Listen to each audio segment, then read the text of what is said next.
संगत जी, एक बात बताऊं, कभी कभी न हम सोचते हैं कि सब कुछ खत्म हो गया है। डॉक्टर कह देता है अब उम्मीद नहीं है। रिश्तेदार बोल देते हैं बस अब कुछ नहीं बचा। पर जो मालिक से जुड़ा होता है उसका हिसाब दुनिया के नियमों से नहीं चलता। उसका हिसाब प्रेम, श्रद्धा और नाम से चलता है।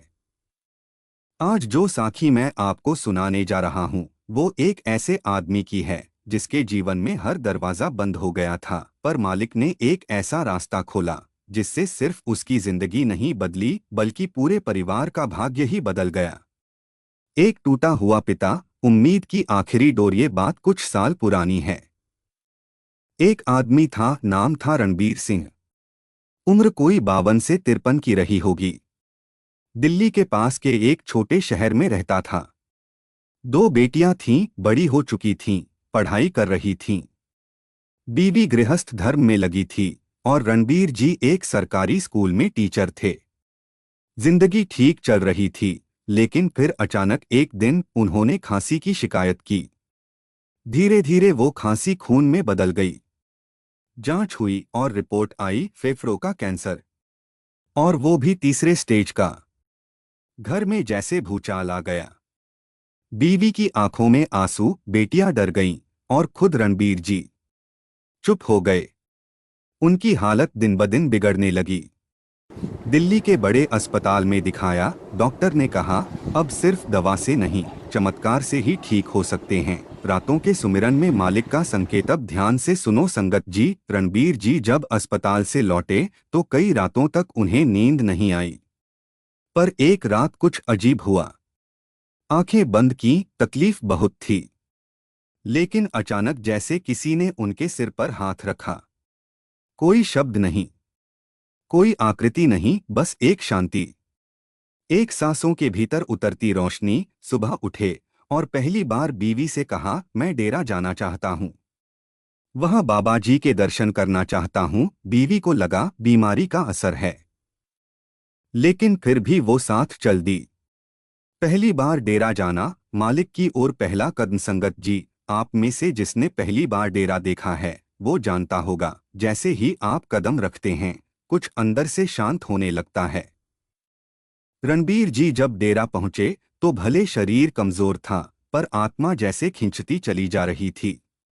लोगों से पूछते रहे बाबाजी के दर्शन कब होंगे, और जैसे ही सत्संग हुआ उन्होंने पूरी श्रद्धा से पहली बार मालिक की तरफ ध्यान लगाया। बाबाजी का एक वचन सीधा उनके दिल में उतर गया, मौत एक डर नहीं, एक दरवाजा है। पर अगर आत्मा मालिक से जुड़ी हो तो मौत भी सिर झुका लेती है। उस दिन उन्होंने नामदान की अर्जी दे दी। कुछ ही दिनों बाद नामदान मिला। रणबीर जी ने हाथ जोड़कर मालिक से कहा, अगर तूने मुझे बुलाया है तो अब मुझे तुझसे अलग मत करना, चाहे शरीर रहे या ना रहे। और संगत जी, तब से हर सुबह 4 बजे उठते। शरीर दर्द करता, दवाइयाँ चलती रहीं, लेकिन सुमिरन नहीं टूटा। बीवी सेवा में लग गई, बेटियां भी सत्संग में जाने लगीं। जो घर पहले सन्नाटे से भरा था अब वहां भजन गूंजने लगे थे। चमत्कार, जब विज्ञान चुप हो गया। 4 महीने बाद डॉक्टर ने फिर स्कैन किया। रिपोर्ट देखकर डॉक्टर चुप हो गया। उसने 2 बार रिपोर्ट मिलाई, फिर रणबीर जी से कहा, आपका कैंसर अब एक्टिव नहीं है। ये मेडिकल साइंस की भाषा में समझ नहीं आता, लेकिन शरीर जैसी प्रतिक्रिया दे रहा है।